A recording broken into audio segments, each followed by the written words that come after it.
أعوذ بالله من الشيطان الرجيم. بسم الله الرحمن الرحيم.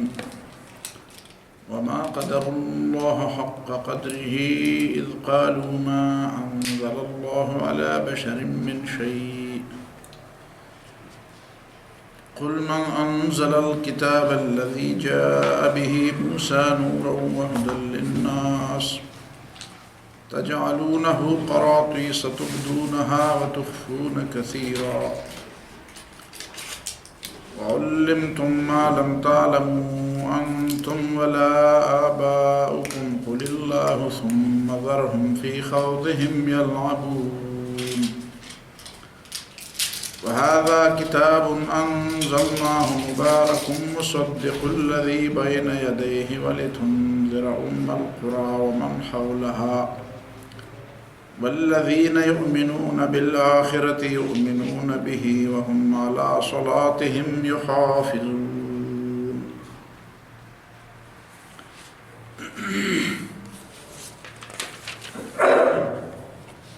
گزشتہ آیات میں انبیاء کرام کی ایک فہرست دی گئی تھی.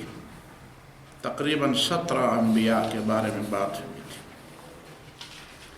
کہ یہ وہ نبی اور رسول ہیں جو مختلف زمانوں میں، مختلف قوموں میں، مختلف زبانوں میں اور مختلف علاقوں میں ایک ہی پیغام اور ایک ہی دعوت کو لے کر اٹھے تھے. انہوں نے ایک دوسرے کا زمانہ نہیں پایا تھا، ضروری نہیں کہ وہ ایک زمانے میں تھے. کہا نوح علیہ السلام کا زمانہ اور کہا ابراہیم علیہ السلام کا زمانہ اور کہا موسیٰ علیہ السلام کا اور کہا عیسیٰ علیہ السلام اور کہا لوط علیہ السلام کا. لیکن اس کے باوجود چونکہ ان کا سرچشمہ ہدایت ایک تھا تو ان کی بات بھی ایک تھی، ان کی بنیادی دعوت ایک بات کی طرف تھی. تو اس وقت جو لوگ اٹھتے ہیں اللہ کی طرف بلانے والے، ان کا تعلق حقیقت میں انبیاء کے اس گروہ اور انبیاء کے اس جماعت کے ساتھ ہے. وہ اسی جماعت ہی کا ایک فرد ہے. وہ اپنے آپ کو اکیلے بھی نہ تصور کرے اور یہ بھی نہ سمجھے کہ میں پشت پناہی کے لحاظ سے اور سہارے کے لحاظ سے کمزور، اس لیے کہ ان سب انبیاء کا سہارا وہ اللہ رب العالمین کی ذات ہے. دوسری بات یہ کہ ان انبیاء کے پاس جو ہدایت کی بات تھی وہ ہدایت قابل اتباع ہدایت تھی. وہ ایسی ہدایت تھی جس کا اتباع ہونا چاہیے. اور رسول اللہ صلی اللہ علیہ وسلم کو بتایا جاتا ہے کہ فَبِهُدَاهُ مُقْتَدِهْ، ان کی ہدایت کا اتباع کر. یعنی ہدایت ایک ایسی چیز ہے کہ بڑے سے بڑے شخصیت کو بھی اگر کہا جائے کہ ہدایت کا اتباع کیا جائے تو یہ اس کے شان سے بڑھ کر بات نہیں ہے. یہ وہ بات ہے کہ جس کو گزشتہ آیات میں مختلف مواقع پر انسانوں کو سمجھایا گیا ہے کہ ٹھیک ہے، اس دنیا کے اس کائنات میں سب سے بڑی مخلوق اور سب سے مکرم محترم معزز مخلوق جو ہے وہ انسان ہے، لیکن حق وہ انسان سے بھی بڑھ کر ایک چیز ہے. یہ جو قرآن بار بار کہتا ہے وَلَا تَقْتُلُوا النَّفْسَ الَّتِي حَرَّمَ اللَّهُ إِلَّا بِالْحَقِّ، تو ہر انسان قابل احترام ہے لیکن حق انسان سے بھی بڑھ کر قابل احترام ہے. حق ہی تو وہ چیز ہے جس کی وجہ سے انسان کو یہ احترام ملا ہے.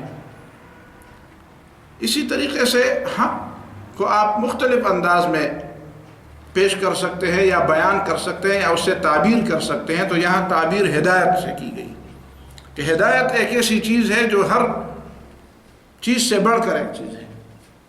انبیاء کا جو بہت بڑا مقام ہے وہ ہدایت کی وجہ سے. فَبِهُدَاهُ مُقْتَدِي. پھر دوسری بات وہاں پہ یہ بتائی گئی کہ قل لا اسألکم علیہ اجرا، میں اس ہدایت کی طرف بلانے کے بدلے تم سے کوئی اجر اور مزدوری نہیں چاہتا. اور عام طور پر اس سیاق و سباق میں بعد میں یہ بات بتائی جاتی ہے کہ ان اجری الا علی اللہ. ہر پیغمبر جب قوم کو بتاتے ہیں تو یہ بتاتے ہیں ان اجری الا علی اللہ، مجھے میری مزدوری میرا رب دیں گے. اور وہ بات اپنی جگہ پہ بہت بڑی اہم ہے کہ لوگوں سے یہ کہا جائے کہ اس کے بدلے میں تم سے کچھ نہیں چاہتا، میں اللہ سے چاہتا ہوں. لیکن یہاں ایک دوسرے پہلو کو بتایا گیا کہ ان هو الا ذکر للعالمین، میں اس لیے تم سے مزدوری نہیں چاہتا کہ یہ پوری انسانیت کے لیے نصیحت کی بات ہے. اب ان دونوں کا آپس میں کیا تعلق ہے؟ میں تم سے مزدوری نہیں چاہتا، یہ تو پوری انسانیت کے لیے نصیحت کی بات ہے. اس میں دو باتیں ذہن میں رہنی چاہیے. پہلی بات یہ ہے کہ یہ اتنی بڑی چیز ہے کہ تم ایک گاؤں، ایک شہر کے باشندے اور سرداری میں سے تھوڑا بہت حصہ جو تجھے ملا ہے، تمہارے پاس اس کی قیمت اور اس کی مزدوری ہے ہی نہیں. اگر پوری دنیا کے انسان مل جائیں تب بھی ان کے پاس اس کی مزدوری نہیں ہے. ان هو الا ذکر للعالمین، سارے انسانوں کے سارے ادوار کے لیے. عالمین کا مطلب ہے ہر دور کے انسان. تو انسانوں کے ان تمام ادوار کے لیے جو قیامت تک آنے والے ادوار ہیں، ان تمام ادوار اور تمام زمانوں کے انسانوں کے لیے تو یہ اس میں ہدایت ہے. تو اس انتہائی اعلیٰ قیمتی چیز کا بدلہ تمہارے پاس کیسے ہو سکتا ہے؟ تمہارے پاس کیسے ہو سکتا ہے؟ پہلی بات. دوسری بات یہ کہ ان هو الا ذکر للعالمین، ایک ایسی چیز کی اگر اللہ تعالیٰ کسی کو توفیق دے دیتا ہے جو ساری انسانیت کے لیے ہدایت کی بات ہو، تو اس کا اجر وہ انسانوں سے آخر کیسے طلب کرے؟ اس کا اجر تو اللہ سے طلب کرنا چاہیے. اس کا اجر انسانوں کے پاس چلے فرض کہ ہو بھی، لیکن اتنی قیمتی چیز انسان کے ہاتھ میں آ جائے کہ پوری انسانیت کے لیے رہتی دنیا تک کی ہدایت کا انتظام کسی کے پاس ہو، تو وہ اس کا مطلب یہ ہے کہ ان لوگوں کے دلوں میں یہ بات ڈالی جاتی ہے کہ ٹھیک ہے، تمہارے نزدیک اس کی قیمت ہوگی نہ ہوگی، کم ہوگی زیادہ ہوگی، تمہیں یہ چیز کیسے لگی، میں تو اس کی قیمت جانتا ہوں. یہی وہ بات ہے کہ ایک عام مومن، ہر مومن کے ذہن میں ہونی چاہیے کہ مجھے جو ہدایت ملی ہے اس کی قیمت کتنی ہے، اس کی کتنی قیمت ہے. اسی وجہ سے تو قرآن نے لوگوں کو بار بار بتایا کہ وَلَا تَشْتَرُوا بِآيَاتِ ثَمَنًا قَلِيلًا، دیکھو آیات کا علم تمہیں دیا گیا ہے اور اس کے مقابلے میں تم دنیا لیتے ہو تو وہ تھوڑی قیمت لگاتے ہو. تھوڑی قیمت کیوں لگاتے ہو؟ وہ جو عام طور پر یہ بزرگ جو قصے سناتے ہیں نا حجروں میں اور مجلسوں میں کہ کوئی ہیرا تھا تو جس نے اس کو سمجھا ہی نہیں، جس کے پاس تھا اس کو پتہ نہیں تھا کتنی قیمت کی چیز ہے، تو جب اس نے دوسرے کے سامنے اس کو پیش کیا جو اس کو جانتا تھا کہ اس کی اتنی قیمت ہے، تو اس نے بہت کم ہی قیمت بتا دی، اپنے ہاتھ میں لے کر اس کو بہت کم قیمت بتا دی. تو وہ ہیرا پھٹ گیا، ٹوٹ گیا، اچانک ریزہ ریزہ ہو گیا. تو کسی ہوشیار آدمی سے کسی نے پوچھا کہ بھائی اس کی کیا وجہ ہے کہ ہاتھ میں ہیرا جو ہے وہ ریزہ ریزہ ہو گیا؟ کہا بھائی جس شخص کے پاس تھا اس کو تو چلو اس کی قیمت نہیں معلوم تھی، لیکن جو تھا وہ جوہر فروش یا جوہر شناس جو تھا، جوہر شناس تھا، اس سے تو یہ بات بہت بعید تھی کہ وہ اس کی قیمت اتنی معمولی بتا دے. تو اس کو بھی اتنی حصہ اللہ تعالیٰ نے دی ہے، اتنی سمجھ اللہ تعالیٰ نے دی تھی کہ جب اس کی قیمت اس شخص نے بہت کم بتائی جو پتہ تھا اس کو کہ اس کو تو علم ہے کہ میں کیا ہوں، اور پھر بھی تم اس کی اتنی معمولی قیمت بتاتے ہو، تو وہ پھٹ گیا. تو یہ قصے ہوتے نہیں ہیں، یہ حقیقت میں سمجھانے کے لیے مثالیں ہوتی ہیں. تو ایک مومن اپنے ایمان کی قدر و قیمت اور اپنے ہدایت کی قدر و قیمت کیسے نہیں جانتا؟ تو قرآن نے اس کو سمجھانے کے لیے بتایا کہ دیکھو وَلَا تَشْتَرُوا بِآيَاتِ ثَمَنًا قَلِيلًا، اس طرح نہ کرو کہ دنیا کی چیزیں لے کر اس کے بدلے میں اس پہ راضی ہو جاؤ. اور یہاں بھی یہ بتایا جاتا ہے کہ لَا أَسْأَلُكُمْ عَلَيْهِ أَجْرًا، میں تم سے مزدوری نہیں چاہتا. ان هو الا ذکر، مجھے اس کی پتہ ہے، اس کی قیمت کا پتہ ہے. اس کی قیمت کتنی زیادہ ہے، اور اتنی زیادہ قیمت تم لوگوں کے پاس تو ہے نہیں، پوری انسانیت جمع ہوگی تب بھی ان کے پاس نہیں ہے. اس کی قیمت اللہ کے پاس ہے، اور میں اللہ ہی سے اس کیا کرتا ہوں. اور وہ دوسری بات جو پچھلے درس میں آپ کے سامنے بات رکھی تھی، وہ ضمنی قسم کی بات تھی. وہ میں نے یہ بات رکھی تھی کہ پیغمبر نے پیغمبر ہونے کے بعد کسی شخص کی مزدوری نہیں کی. پیغمبر ہونے سے پہلے کی ہے مزدوری، لیکن پیغمبر ہونے کے بعد کسی کی مزدوری نہیں کی. اور مزدوری نہ کرنے کا مطلب یہ نہیں تھا کہ مزدوری کرنا گناہ ہے، لیکن مزدوری نہ کرنے کا مطلب یہ تھا کہ مزدوری انسان کے فکر اور سوچ اور ان ساری چیزوں پر اثر انداز ہوتی ہے. کم از کم مزدوری کرتے وقت تو اپنے باس کے باس ہونے کا لحاظ اور اس کی بڑائی کا ایک وہ تو ہوتا ہے، وہ تو آدمی سے مطالب، وہ تو اس کی نیچر ایسی ہوتی ہے. جاب کی نیچر ایسی ہے.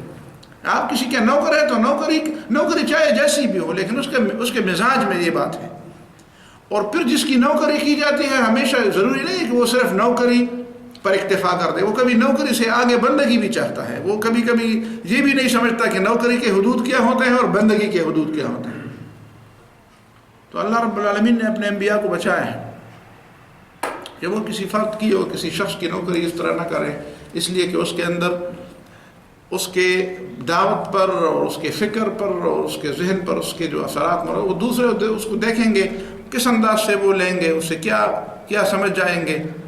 انہوں نے بات کس انداز سے کی ہوگی اور دوسرا اس کو کیسے سمجھے گا، پھر اس کی دعوت اور اس دونوں کا کمپیئر کر کے پھر کیا نتیجہ نکالے گا. یہ اس امتحان میں اللہ تعالیٰ نے لوگوں کو نہیں ڈالا، تو پیغمبروں کو بچا لیا. اس کے بعد پھر یہ دیکھا جاتا ہے کہ وما قدر اللہ حق قدرہ، ان لوگوں نے اللہ تعالیٰ کو پہچانا ہی نہیں. ایک معنی، انہوں نے اللہ کو پہچانا نہیں، اسی لیے ان کے ذہن میں ہدایت اور حق کی قیمت نہیں ہے. اور صاحب ہدایت اور صاحب حق کی قیمت یہ اسی لیے نہیں سمجھتے، اس کی قدر اس لیے نہیں سمجھتے کہ یہ اللہ کو نہیں جانتے. اگر یہ اللہ کو جانتے ہوتے، اللہ کا مقام و مرتبہ یہ سمجھتے ہوتے، تو پھر اللہ تعالیٰ کی طرف سے بھیجی ہوئی ہدایت اور اللہ تعالیٰ کی طرف سے کسی کو حق کی توفیق، یہ چیز بھی ان کے ہاں قدر کی چیز ہوتی. اور دوسرا ترجمہ وما قدر اللہ حق قدرہ کا یہ ہے کہ انہوں نے اللہ تعالیٰ کے اوصاف، اللہ تعالیٰ کے حکمت اور اللہ کی قوت کا درست اندازہ نہیں لگایا. انہوں نے اللہ تعالیٰ کی حکمت اور اللہ تعالیٰ کی قوت کا درست اندازہ نہیں لگایا. کیسے؟ اذ قالوا ما انزل اللہ علی بشر من شیء، کہ جب انہوں نے یہ کہا کہ اللہ تعالیٰ نے کسی انسان پر کوئی ہدایت نازل نہیں کی. یہ بات در حقیقت سیاق و سباق سے پتہ چلتا ہے کہ یہ یہودیوں کی بات ہے. حالانکہ یہ تو مکی صورت ہے اور مکہ معظمہ میں یہود سے واسطہ نہیں پڑا تھا. مکہ معظمہ میں تو قریش سے واسطہ پڑا تھا، اور قریش تو کسی آسمانی کتاب کے قائل نہیں تھے، آسمانی کتاب کے قائل نہیں تھے. تو کیسے انہوں نے کہا، اور ان کا جواب یہ کیسے دیا گیا، قل من انزل الکتاب الذی جاء به موسیٰ، تورات کس نے نازل کی ہے موسیٰ علیہ السلام پر. تب جب تم کہتے ہو کہ اللہ تعالیٰ نے کوئی کتاب نازل نہیں کی ہے، تو یہ بتاؤ تورات کس پر نازل ہوئی، موسیٰ علیہ السلام پر جو نازل ہوئی ہے کس نے اتاری تھی. اس کا بہترین جواب یہ ہے کہ اصل معاملہ تو واقعی ایسا تھا کہ یہ سوال یہودیوں نے کیا تھا. لیکن یہودی کیسے رسول اللہ صلی اللہ علیہ وسلم کے ساتھ ان کا یہ تعلق کیسے بنا کہ وہ نبی صلی اللہ علیہ وسلم سے پوچھ سکے. تو پوچھنے کے دو طریقے ہوتے ہیں، براہ راست بھی پوچھا جا سکتا ہے اور بالواسطہ بھی پوچھا جا سکتا ہے. دراصل مکے کے لوگوں کا مدینہ منورہ کے لوگوں کے ساتھ تو آنا جانا تھا، اور مدینے سے انہوں نے شادیاں بھی کی تھی. ظاہر ہے کہ حضرت عباس رضی اللہ عنہ نبی صلی اللہ علیہ وسلم کی دادی جو تھی وہ مدینہ کی باشندی تھی. وہ جو انصار کا جو قبیلہ ہے،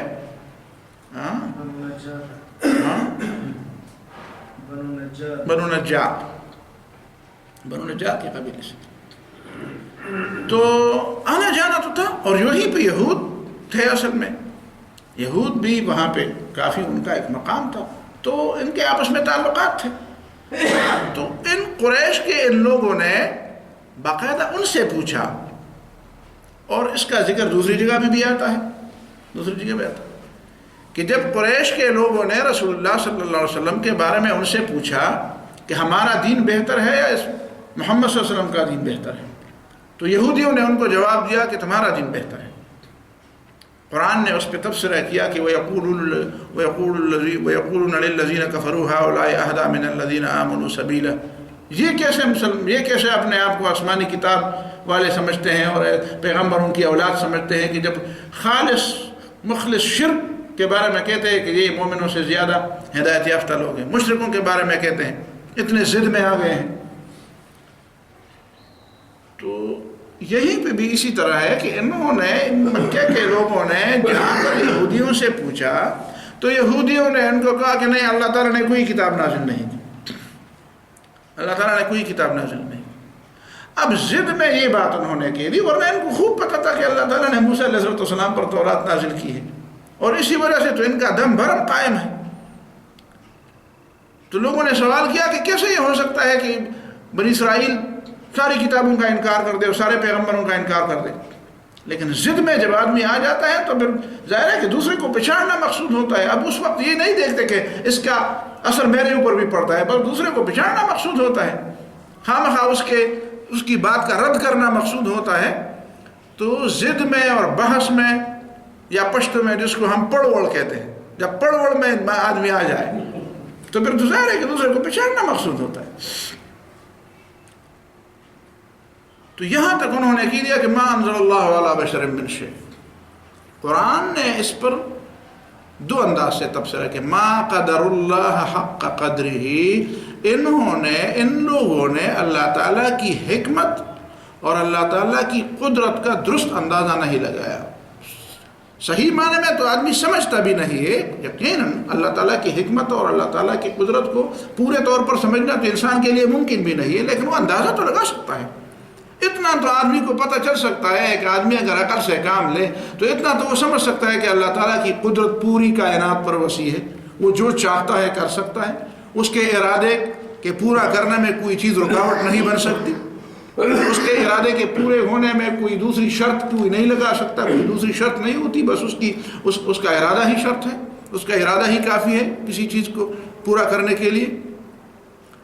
اور اللہ تعالیٰ کی حکمت کا اندازہ اتنا تو کم از کم لگایا کہ اللہ تعالیٰ نے جو یہ کائنات بنائی ہے، جو یہ انسان بنایا ہے، ابھی تک لوگ ان ساری چیزوں کی پوری حکمتوں کو نہیں سمجھ سکے. تو اس کا معنی یہ ہے کہ اللہ تعالیٰ کی حکمتیں ساری کائنات کی عقل اور سمجھ اور ان سب سے بالاتر ہے. اتنا تو آدمی سمجھ سکتا ہے.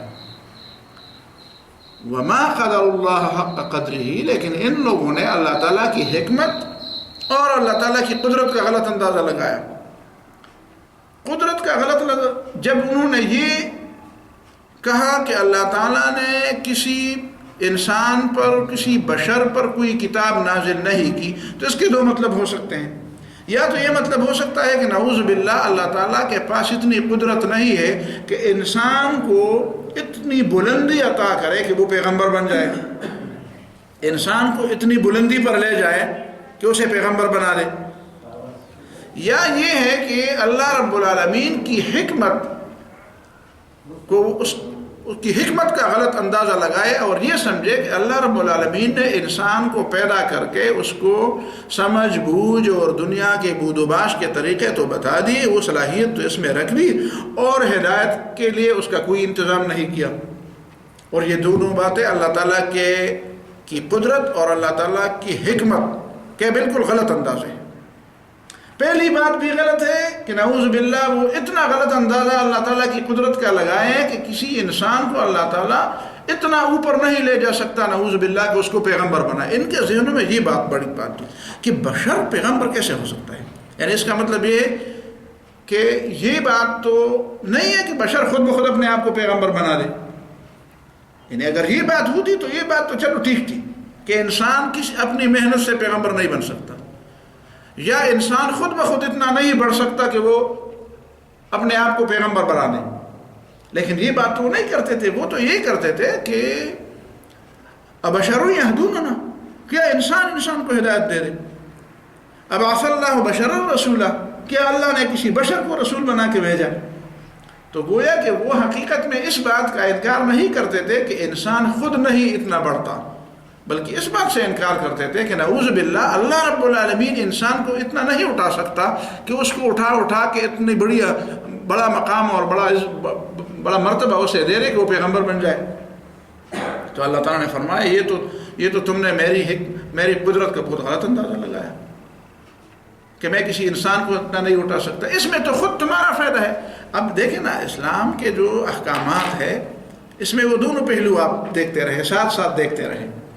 ایک طرف ان کے سوالات کا جواب بھی دیا جا رہا ہے، دوسری طرف اللہ تعالیٰ اپنی قدرت کا کرشمہ بھی بتا رہا ہے کہ دیکھو میں انسان کو اتنا اٹھا سکتا ہوں، اور تیسری طرف خود انسان کی ان لوگوں کو اعتراض کرنے والوں کی ذہنی سطح کے بارے میں بھی اللہ تعالیٰ ہمیں بتا رہا ہے کہ دیکھو یہ لوگ، ان کو تو چاہیے تھے اگر یہ حقیقی معنی میں صرف انسان بھی ہوتے، اگر ان میں وہ بنیادی انسانیت بھی ہوتی، تو وہ تو اس بات پہ خوش ہوتے کہ چلو ایک شخص جو ہمارے ہی قبیلے کا، ہمارے ہی جنس اور ہمارے ہی نوع کا آدمی ہے، انسان ہے، ہم بھی انسان ہیں، وہ بھی انسان ہے، تو ایک انسان کو اللہ تعالیٰ اتنا اوپر اٹھائے کہ اسے پیغمبر بنائے، تو ہمیں تو اللہ تعالیٰ کے سامنے سے درز ہونا چاہیے، ہمیں تو شکر کرنا چاہیے کہ دیکھو انسانوں میں سے ایک انسان کو اٹھا کر اللہ تعالیٰ نے اس کو نبی بنایا، رسول بنایا، اور اس کو اتنی بڑی اہمیت اور اتنا بڑا رتبہ اور مقام دیا کہ اس پر اپنی کتاب نازل کی، اور اسے رہتی دنیا تک کے لیے انسانوں کی ہدایت کا ذریعہ بنا دیا، اور طے ہی ہمارے بھائی بندوں میں سے،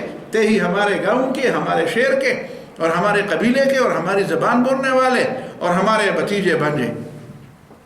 تو جو چیز ان انسانوں کے لیے خود کمال کی بات تھی، انہوں نے اللہ تعالیٰ کی توحید اور اللہ تعالیٰ کی قدرت کا انکار کر کے گویا انسان خود اپنے آپ کو بھی نیچے گرا دیتا ہے۔ یہ دونوں باتیں آپس میں ملی جلی ہیں، یعنی یہ باتیں بالکل جس طرح پلے باندھنے کی ہے کہ جو شخص توحید کا عقیدہ چھوڑ کر کوئی دوسرا عقیدہ اختیار کرتا ہے، اللہ تعالیٰ کی صفات کا انکار کرتا ہے، تو اس کا معنی یہ ہے کہ وہ انسانیت کا بھی دشمن ہے، وہ انسانیت کو بھی ذلیل کرنے کا ذریعہ ہے۔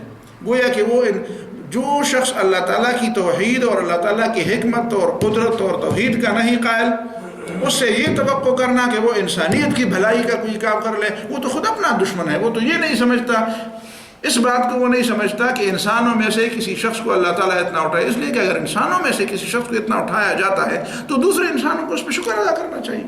یہی بات ہم ان حضرات سے بھی کرتے ہیں جو ہمارے بھائی ہیں، لیکن وہ کبھی کہتے ہیں کہ اس زمانے میں، جب پرانے زمانے میں لوگ کہا کرتے تھے کہ چونکہ رسول اللہ صلی اللہ علیہ وسلم بشر ہیں اس لیے وہ پیغمبر نہیں ہیں، تو جو لوگ اس زمانے میں وہ دوسرے انداز سے بات کرتے ہیں کہ چونکہ پیغمبر ہیں تو لہذا وہ بشر نہیں ہیں۔ بس بات کی نتیجہ تو تقریباً ایک ہی آتا ہے، نتیجہ تو ایک ہی آتا ہے کہ چونکہ اس زمانے میں وہ ان کی بشریت کو سمجھتے تھے تو کہتے ہیں کہ بشر تو ہے، ہم تو جانتے ہیں کہ ہے تو بشر، عبداللہ محمد بن عبداللہ تو ہے، ہم تو پتہ ہے، اس لیے بشریت تو انکار نہیں کر سکتے تھے تو رسالت سے انکار کیا، اور آج لوگ رسالت سے انکار نہیں کرتے تھے تو بشریت سے انکار کرتے ہیں۔ تو بشریت اور رسالت ان کے ہاں بھی جمع نہیں ہوتی اور ان کے ہاں بھی جمع نہیں ہوتی تھی، تو فرق کیا رہ گیا؟ اللہ تعالیٰ ہدایت دے دے، اتنا شکوہ تو خواب کم از کم ہم کر لیں گے کہ یہ کون سی بات ہے۔ تو ان کو بھی سمجھایا جائے کہ دیکھو یہ تو تمہارے لیے کتابا لقد انزلنا الیکم کتابا فیہ ذکرکم، اس میں تو تمہاری بلندی ہے، تمہاری عظمت ہے اس میں۔ اگر تم یہ مانو کہ رسول صلی اللہ علیہ وسلم بشر تھے تو اس میں تمہاری عظمت ہے۔ رسول صلی اللہ علیہ وسلم کی عظمت اور ان کا مقام بلند، اتنا بلند مقام ہے کہ اس وجہ سے تو دوسرے لوگوں کو مقام بلند مل گیا، انبیاء کی وجہ سے تو ساری انسانیت کو بلند مقام مل گیا کہ انبیاء انسان تھے۔ تو گویا کہ انسان ہی وہ مخلوق ہے جن میں سے اللہ تعالیٰ کچھ انسانوں کو اتنا اٹھا رہے تو اس کو وہ بھی انسان ہے۔ تو جس چیز میں تمہاری عزت تھی، جس چیز میں تمہارے لیے بلندی تھی، جس چیز میں تمہارے لیے بہت بڑی قدر کی بات تھی، اسی سے تم نے انکار کر دیا۔ اور اگر اللہ تعالیٰ کی حکمت کی بات، ما قدر اللہ حق قدری کا ترجمہ ہم اسی طرح کر لیں کہ ان لوگوں نے اللہ تعالیٰ کی حکمت کا غلط اندازہ لگایا، تو اس کا مطلب یہ ہے کہ انہوں نے حکمت کا کیا اندازہ لگایا؟ انہوں نے یہ لگایا کہ اللہ رب العالمین نے انسان کو تو پیدا کیا اور ان تمام چیزوں کو جو اس کے ارد گرد موجود ہیں، ان تمام چیزوں کو تو اس کی خدمت پر لگا دیا، اور اسے اتنی صلاحیت اور اتنی اہلیت دے دی کہ ان دیکھی نہ دیکھی چیزوں کو کورید کر اور پہاڑوں کو کوٹ کر اور سمندروں کی تہوں سے نکال کر آپ کئی چیزیں اپنے کام میں لے آئے اور اسے کام لے لیں. اور اللہ تعالیٰ نے اس فضا میں جتنی صلاحیتیں بکھیر دی ہیں اور زمین کے اندر جو صلاحیتیں پیدا کی ہیں، ان صلاحیتوں کو معلوم کر کر کے اس کو اپنی سہولت اور اپنے فائدے کے لیے استعمال، یہ صلاحیت تو اللہ تعالیٰ نے انسان کو دے دی. لیکن یہ صلاحیت نہیں دی یا اس کا یہ انتظام نہیں کیا کہ اس کی ہدایت کا انتظام کیا جائے، اس کی زندگی کا نصب العین اسے بتایا جائے، اسے یہ بتایا جائے کہ یہ چیزیں تو سب تمہارے لیے ہے، تم کس چیز کے لیے ہو. زمین و آسمان اور یہ ساری چیزیں، یہ دن رات، یہ خشکی اور یہ تری اور یہ سردی اور یہ ساری چیزیں تمہارے لیے، یہ زمین اور یہ ہوا، یہ ساری چیزیں تمہارے لیے، تم کس چیز کے لیے ہو. تو دراصل یہ اللہ تعالیٰ کی حکمت کا بہت غلط اندازہ ہے کہ وہ رب جس نے اتنا اہم انسان پیدا کیا اور اس کو اتنی بڑی بڑی صلاحیتیں دی، کیا وہ انسانوں کی ہدایت کا انتظام بالکل معطل کر دے اور انسان کا کوئی انتظام نہ کر دے؟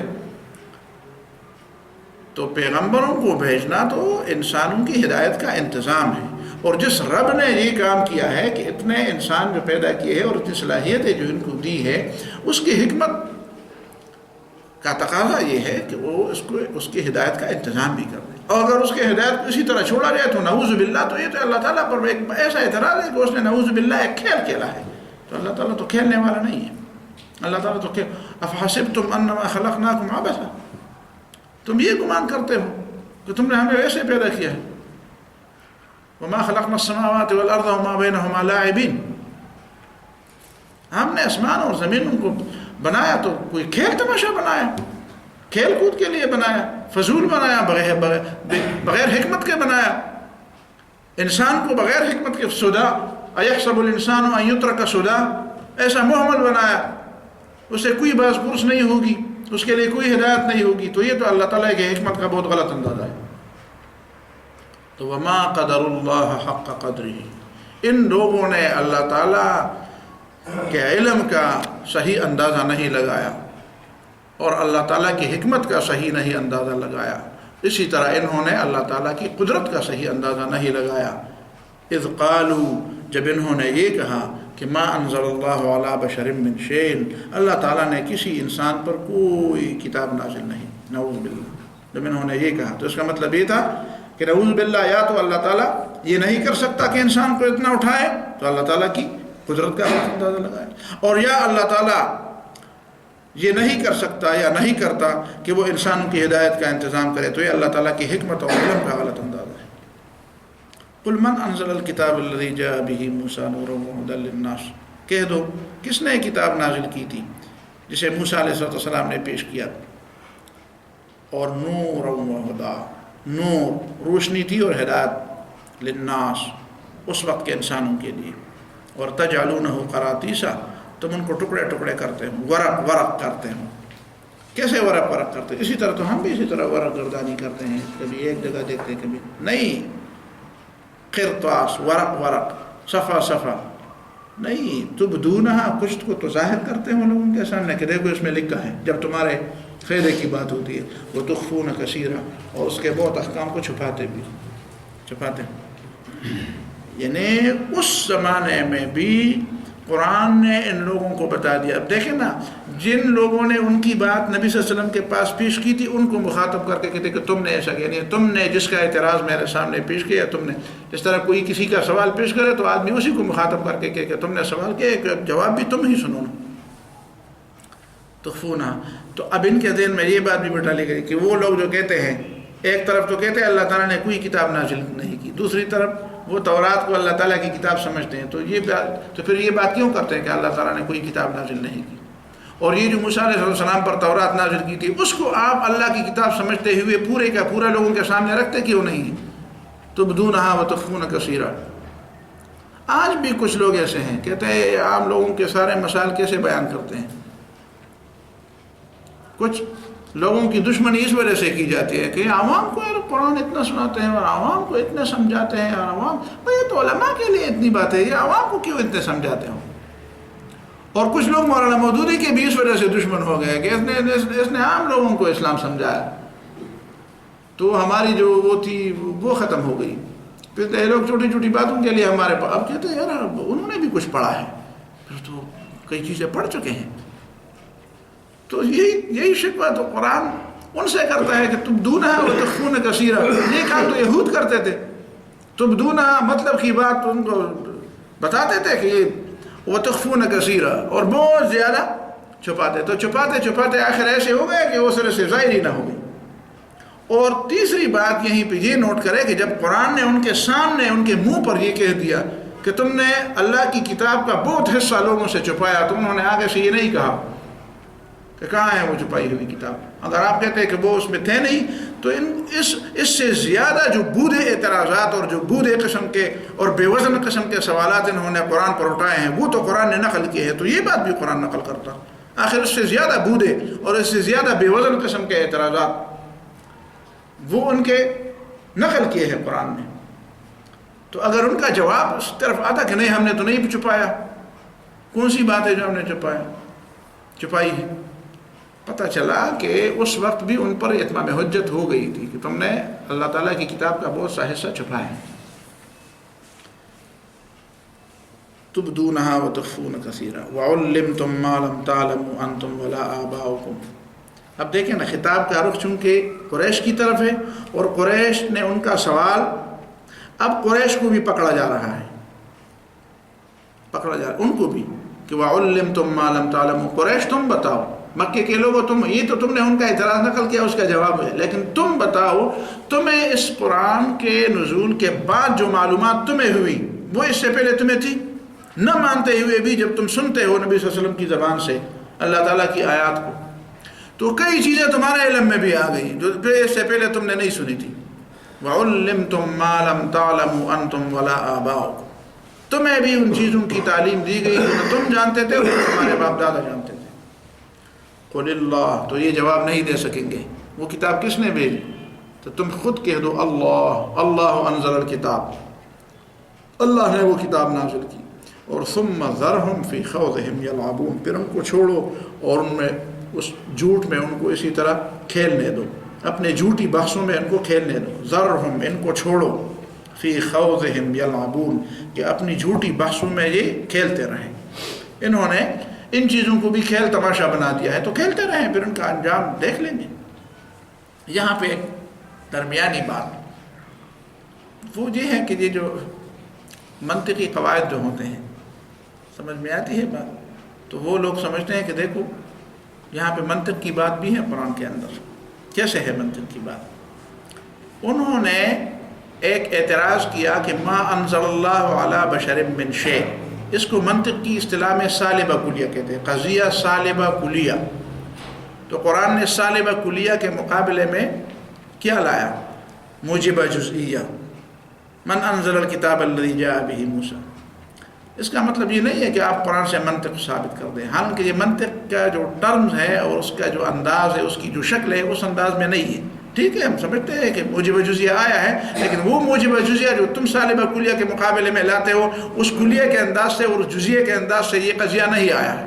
تو ٹھیک ہے، باتیں تو عام ہوتی ہیں، آپ اس کو ایک شکل دے دیں تو شکل اپنی ہوتی ہے، لیکن اصل چیز یعنی یہ جو صرف اور نحو اور بعض قواعد ہے، یہ قواعد اور یہ چیزیں تو ہوتی ہیں، لیکن کوئی اس کو مرتب کر کے پیش کرتا ہے تو اس کو کہتا ہے یہ اس علم کا بانی ہے۔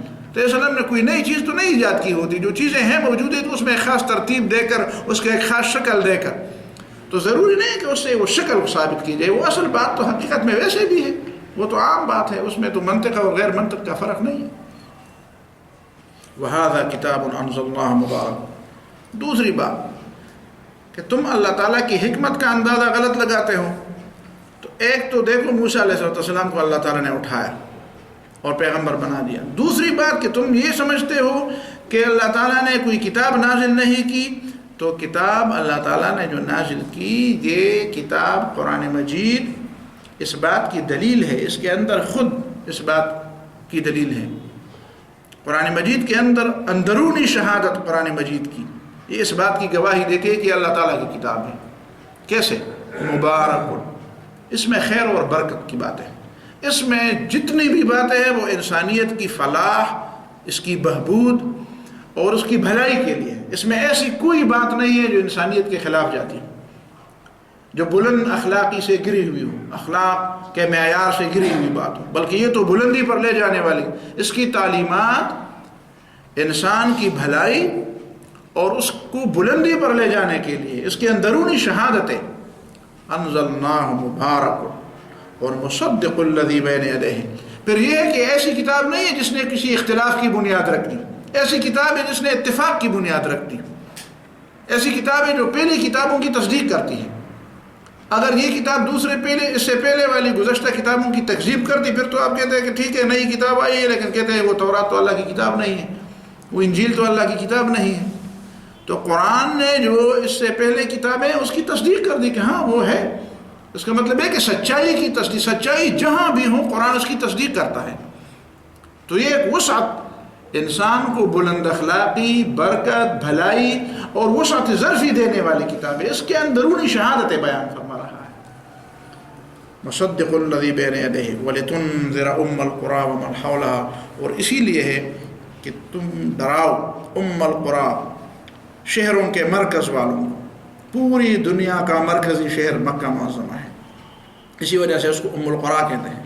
پوری دنیا کا مرکز. آج تو لوگوں نے ثابت کر دیا ہے، اس میں کوئی وہ نہیں ہے، کوئی ایسی کوئی بات نہیں ہے، شک کی بات نہیں ہے کہ وہ ام القری ہے کہ نہیں ہے.